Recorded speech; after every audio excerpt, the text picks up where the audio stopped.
একজন বুড়া মানুষ আমলনামা ওজন দিয়ে দেখবে একটা মাত্র নেকের অভাব, ওই একটা নেক হলেই সে জান্নাত পেয়ে যাবে। নেক আছে কিন্তু কয়টার অভাব? একটা নেকের অভাব। আল্লাহ বলবে, দেখো তো তোমার কোনো আপনজন আছে কিনা একটা নেক দিবে। হাসরের ময়দানে বান্দা এতটা চিৎকার দিয়া দৌড়াবে, ছেলেরে তালাশ করবে, মেয়েকে তালাশ করবে, পরিবারের কে আছে আপন খুঁজবে, সন্তানের কাছে গিয়া বলবে একটা নেক আমাকে দাও। সন্তান বলবে আমার বাবা ছিল ঠিক, তবে তুমি যে আমার বাবা তা আমি বিশ্বাস করি না। নেক দিবে পরের কথা, বিশ্বাসই করি না। বাপ ছিল ঠিক, তুমি আমার বাবা এটা বিশ্বাস করি না। আল্লাহর বান্দা অজর ধারায় কান্না করবে, একটা নেকের অভাবে বুঝিয়া আমার জাহান্নামের হ্যান্ডকাপ লেগে যাবে। ঘুরতে ঘুরতে মাও পরিচয় দিবে না, বাবাও পরিচয় দিবে না, আপন বলতে কেউ থাকবে না। নিরুপায় হয়ে কাঁদবে আর চিল্লে আর দৌড়াবে। হঠাৎ দেখবে একটা মানুষ একটা জায়গায় বসে কান্না করে। ও ডাক দিবে, এই বুড়া তুমি কান্না করো কেন? বলে আমার একটা নেকের অভাব, আজকে জাহান্নামে যেতে হবে। একটা নেক যদি আমি পাইতাম আমাকে আল্লাহ মাফ করে দিতেন। সন্তানের কাছে গেলাম, তারা নেক দিবে দূরের কথা, পরিচয় দিতে রাজি না আমি যে ওদের বাবা। আমার স্ত্রীও পরিচয় দেয় না, স্বামী ছিল ঠিক তবে আমি নাকি ওর স্বামী না। আমাকে এখন একটা নেকের অভাবে বুঝি জাহান্নামের আগুনে জ্বলতে হবে। আল্লাহর ভয় অন্তরে এত বেশি। হাদিস শরীফে আল্লাহর রাসূল বলেন, এক ব্যক্তি মৃত্যুর আগে সন্তানদের বসাইয়া পরিবারের সবাইকে বলল, জাহান্নামের আগুন বড় ভয়ঙ্কর, কবরের আযাব বড় ভয়ঙ্কর। রহমতের নবী ইসলামের বয়ান হলো, গুনাহগারেরা কবরে গেলে দুই পার্শ্বের মাটির চাপ দেওয়া হবে। আমার একটা অনুরোধ, তোরা আমি মরিয়া যাওয়ার পরে আমারে পুড়িয়া ফালাবি, আমারে পুড়িয়া ছাই বানায় বাতাসের মধ্যে উড়ায় দিবি। আমার কবরে যেন যেতে না হয়, কারণ কবরের মাটির চাপ সহ্য করতে পারবো না। তাই করলো, পরিবারের লোকেরা পুড়িয়া ছাই যখন বানায়া বাতাসে উড়ায় দিল। আমার আল্লাহ পাক রব্বুল আলামিন এক জায়গায় করিয়া বান্দাকে জিজ্ঞাসা করে, এই বান্দা তুই এমন বাহানা কেন করছো? ও বলবে, হে মালিক, আযাবের ভয় আমি সহ্য করতে পারবো না, এই কারণে আমি পন্থা অবলম্বন করেছি। কেন করছো? বলে, আল্লাহ আপনার ভয়, আমি আপনাকে মনে করি আপনি আমার অনেক বড়, আপনার আযাব বড়। আল্লাহ বলেন, তুমি যে আমাকে এই ভয় করছো আমার মহাব্বত আর ভয় নিয়া, আমি তোমাকে জান্নাত দিয়ে দিলাম। ওই বান্দা বলে, ভাই আমার একটা নেকের অভাব, কেউ আজকে হাসরের মাঠে একটা নেক দেয় না। তখন বলে, আমার কাছে একটা নেক আছে কিন্তু আর কোনো নেক নাই, কিন্তু একটা নেক দিয়ে তো আমি জান্নাত পাবো না। আমার সব গুনাহ, নেক আছে কয়টা? এক নেক দিয়ে তো জান্নাত পাওয়া যাবে না। তবে আপনি যদি মনে কিছু না নেন, আমার নেকটা আমি আপনাকে দিয়ে দেই, অন্তত আপনি জান্নাতে যান। আমি জান্নাতে যাইতে না পারলে অন্তরে তৃপ্তি হবে যে আমি একটা ভাইয়ের উপকার করতে পেরেছি।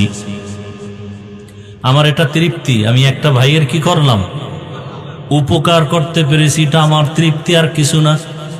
কারণ আমি আপনাকে একটা নেক না দিলেও তো আমার জান্নাতে যাওয়ার কোনো উপায় নাই।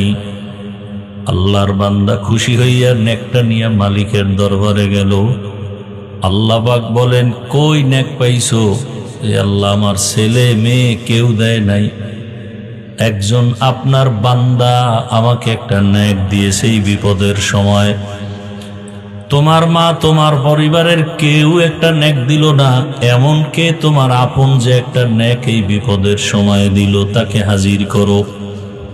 হাজির করার পরে আল্লাহ বলেন, বান্দা তুমি একে একটা নেক হাসরের মাঠে দিলা কেন? তার আপন তো কেউ দেয় নাই। ওই বান্দা চোখের পানি ছেড়ে বলেন, ও মালিক, আমার আমল নামায় একটা নেক ছাড়া আর কিছু নাই, শুধু গুনাহ আর গুনাহ। হাতের গুনাহ, চোখের গুনাহ, জবানের গুনাহ, অন্তরের গুনাহ। তবে আমি চিন্তা করে দেখলাম, আমার এই একটা নেক দিয়ে আমি জান্নাত পাবো না, তবে এই একটা নেকের কারণে আমার ভাই যদি জান্নাতে যায়, আমার অন্তরের তৃপ্তি হলো আমি আমার ভাইয়ের একটু উপকার করতে পেরেছি। আল্লাহ পাক বলে, ডরে আমার গোলাম, তোরে তো আমি বানাইছি। হাসরের কঠিন সময় তুমি যদি এক গুনাহগারকে একটা নেক দিয়া তুমি দয়া দেখাইতে পারো, তোমার থেকে আমি মাওলার দয়া তো আরো বেশি। আমি আল্লাহ তোমাকেও আমার দয়ায় জান্নাত দিয়ে দিলাম। তুমি জান্নাতে যাও। তুমি আমার একটা বান্দাকে যেই দয়া দেখাইছো, এর থেকে তো আমি মাওলার দয়া অনেক বেশি। এরে আল্লাহর বান্দারা, আজকে মা বাবা সন্তানের ভালো চায় না, যদি চাইতো নিজেও গুনাহ করতাম না, সন্তানকেও গুনার দিকে দিতাম না। আজকেও আমি ফজরের নামাজ পড়ে কিতাব দেখতেছি, একটা ঘটনা দেখলাম। এক আল্লাহর বান্দা বাজারে গেছে, বাজার করিয়া ঘরে যখন আসছে, দেখে স্ত্রী মাটিতে গড়াগড়ি খায় আর কান্না করে। স্বামী বেচারা জিজ্ঞাসা করলো, বিবি তুমি কান্না করো কেন? বলে, আমার জীবনে এমন কোনো ঘটনা জীবনেও কল্পনা করি না, এখন যে আমার সাথে হলো। বলে, কি হয়েছে? বলে, এটা আমি বলবো না, বড় লজ্জা, তুমি আমারে মাফ করে দাও। স্বামী বলে, কি আমি জানি না, কিছু বলো, কি মাফ করবো?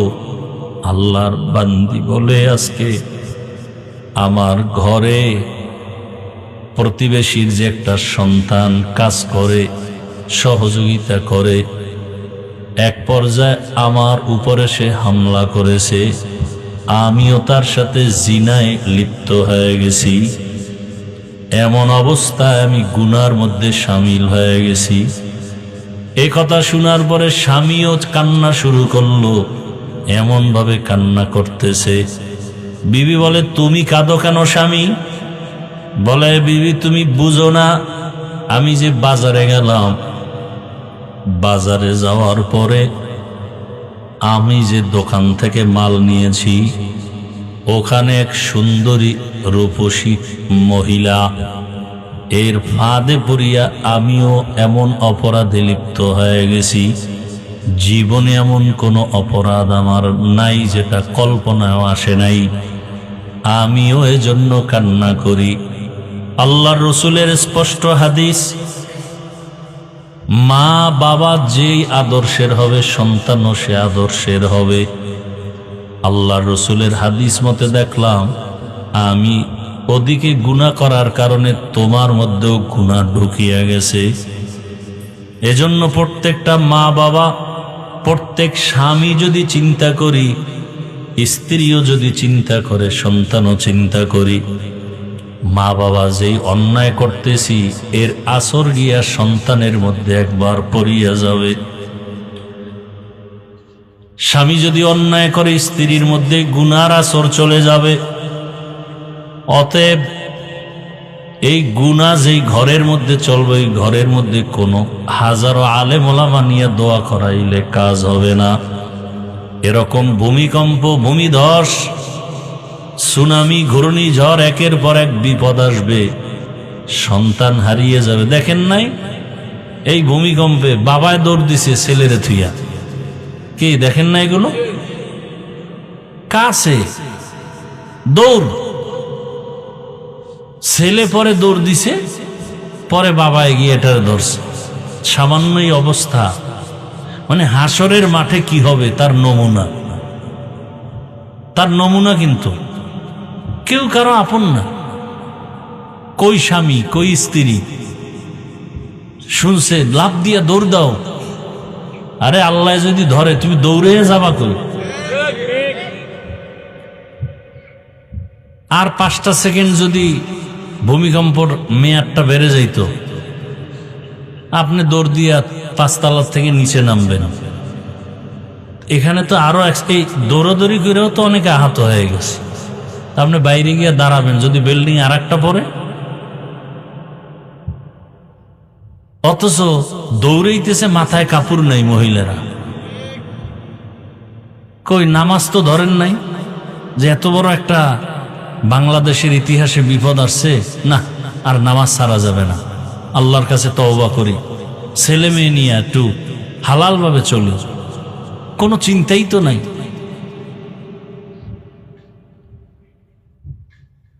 এই গতকালকে পরশুদিন আজকে মনে নাই বললে চলে, কালকের পরে আর খেয়ালই থাকবে না যে বাংলাদেশে একটা এরকম কঠিন কিছু হয়েছে। আবার গুনাহ শুরু করবে, মেয়েদের দিয়ে নাচ গান শুরু করবে, হুজুরেরা বাধা দিলে সেখানে আবার আক্রমণ শুরু হবে। কি হবে কি এই দেশের? হারাম খাইতে খাইতে ঘর বাড়ি দোকান পাট, একটা চায়ের দোকান দিবে সেখানেও সুদের টাকা লোন উঠায় দোকান দেয়। তো এই দোকানে ব্যবসা হালাল ভাবে না হলে বরকত কিভাবে হবে? কোনোদিন ব্যবসায় বরকত হবে না। নামাজ নাই, রোজা নাই, জেনা করে, চুরি করে, ধর্ষণ করে, এদেরকে বারবার বারবার মুরব্বি বানাবেন, এদেরকে আপনি রাহবার বানাবেন, এদেরকে আপনারা জনগণের দায়িত্ব দিবেন, তো দেশে গজব আসবে না তো কি আসবে? মা বাপ যেমন হবে সন্তানও কি, গাছ যেমন হবে ফল তেমন হবে। ক্ষমতায় যারা বসবে এরা দুর্নীতিবাজ হলে জনগণ তো আরো ডবল দুর্নীতিবাজ হবে। কিসের পিছনে দৌড়াচ্ছেন? মাত্র একটা ঝাঁকি দিয়ে আল্লাহ পাক সতর্ক করছেন, মাস্তানি সব ছেড়ে দেন, তওবা করেন। বাহাদুরি করার ক্ষমতা আমার আল্লাহর, আর কারো নাই। চোর কেমনে বাহাদুরি করে, অন্যের মেয়ের চরিত্র হরণ করে, ওই নির্লজ্জ বেহায়া কিভাবে বাহাদুরি করে? দোকানের টাকা চুরি করে যারা খায়, মানুষের ব্যবসায়ীদের উপরে হামলা করে যারা খায়, ওদের খানা তো পায়খানার থেকেও নিকৃষ্ট। ওরা কিভাবে জনগণের দায়িত্ব পালন করবে? ওদের পেছনে কোন লজ্জায় ঘুরেন আপনি?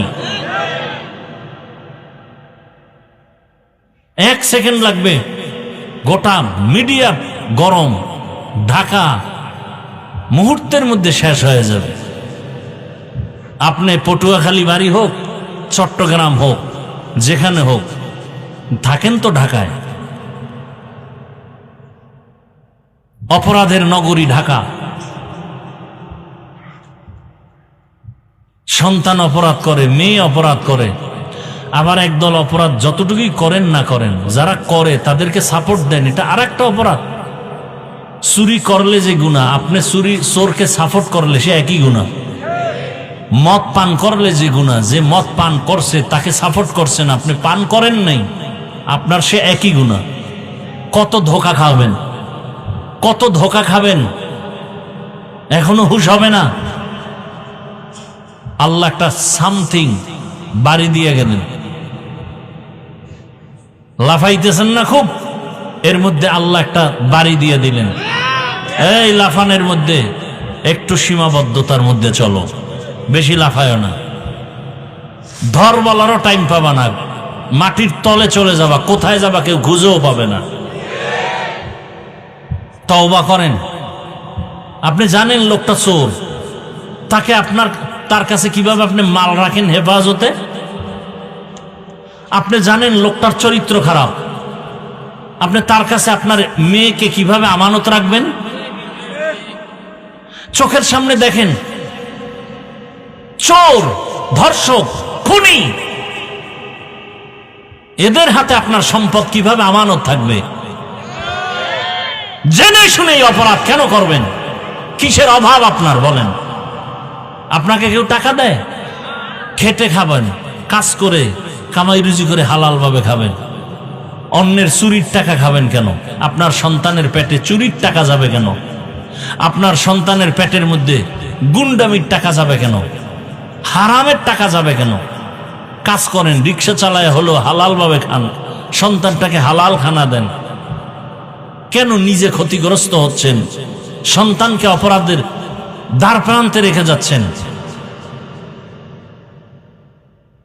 এই সন্তান তো আপনাকে কোনোদিন সম্মান দিবে না। ওই এক সন্তান বাজার থেকে আইসা বাবার সাথে তর্ক করে রশি দিয়ে বাঁধছে, বাবারে বাইনা টাইনে নিতেছে। তোমার সাথে আর দরকার নেই, ঘরে থাকারও দরকার নেই। টানতে টানতে কত দূর নিয়ে বাবাকে দাঁড়া দাঁড়া দাঁড়া এই পর্যন্ত রাখ, আর সামনে নিস না। তো সন্তান কয়, বাবা আর সামনে নিব না কেন? আমার বাপেরও টানতে টানতে এই পর্যন্ত আনছি।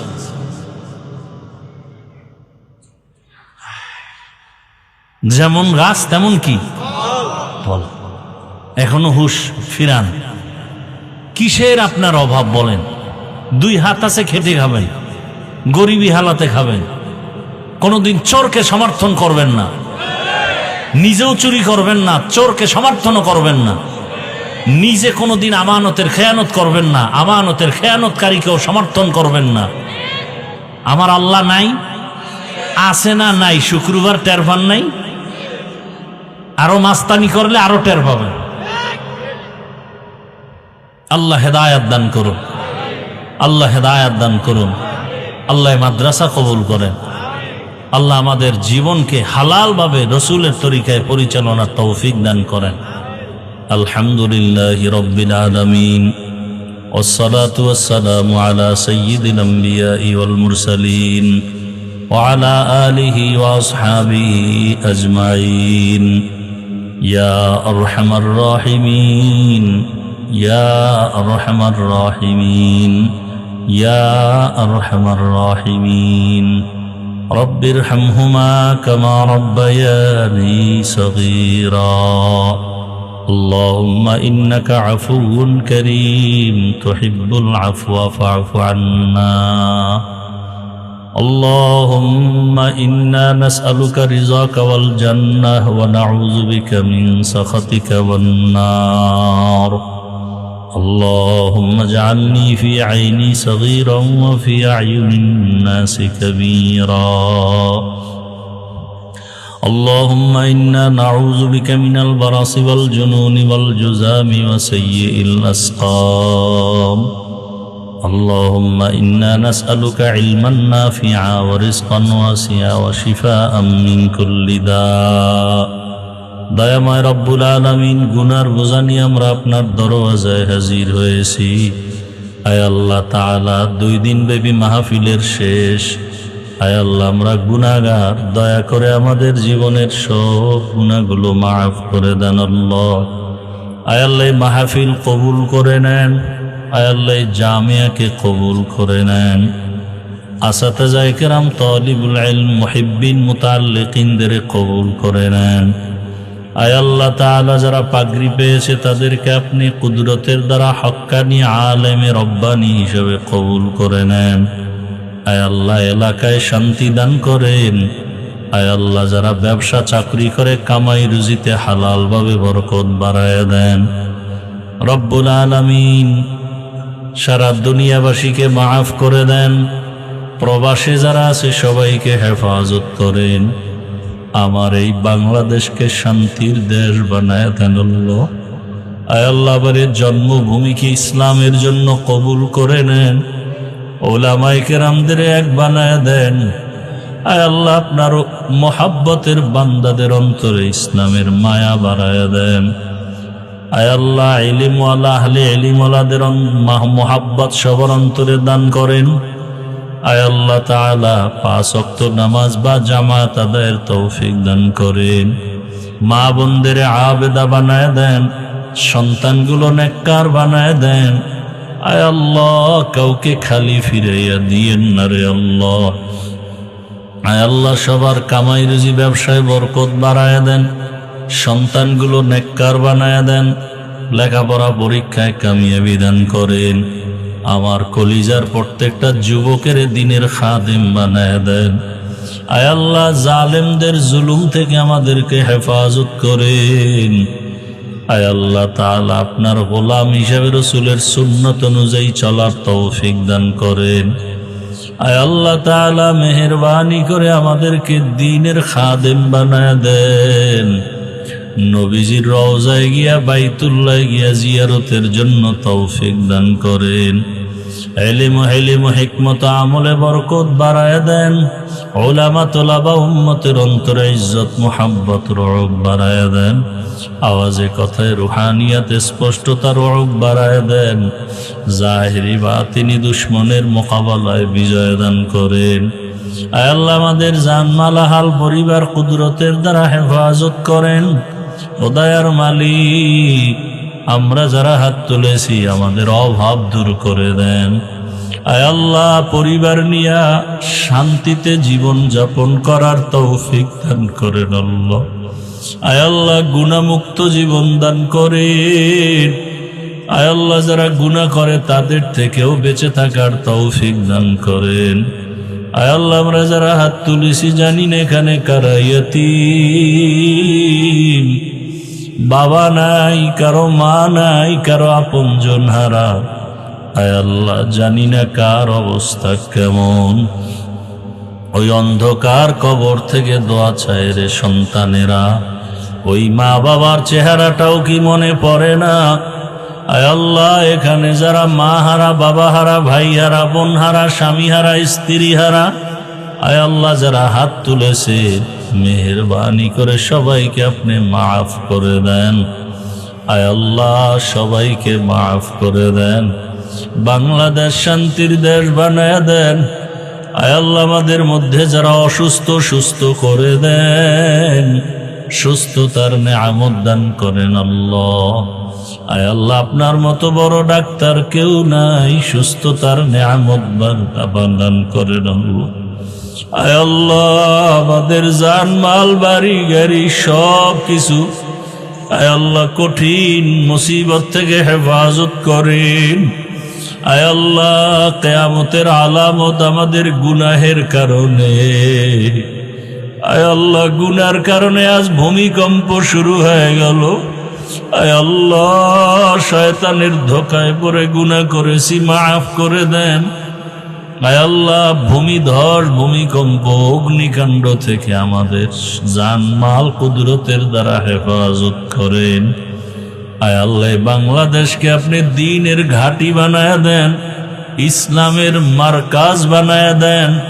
আয় আল্লাহ এত মাদ্রাসা, এত আলেম ওলামা, এত পীর মাশায়েখ, এত দাওয়াত ও তাবলীগ, এত আজান, এত নামাজ, এত তেলাওয়াত, আয় আল্লাহ এরপরেও এত বিপদ, কুদরতের দ্বারা আপনি আমাদের সবাইকে কবুল করে নেন।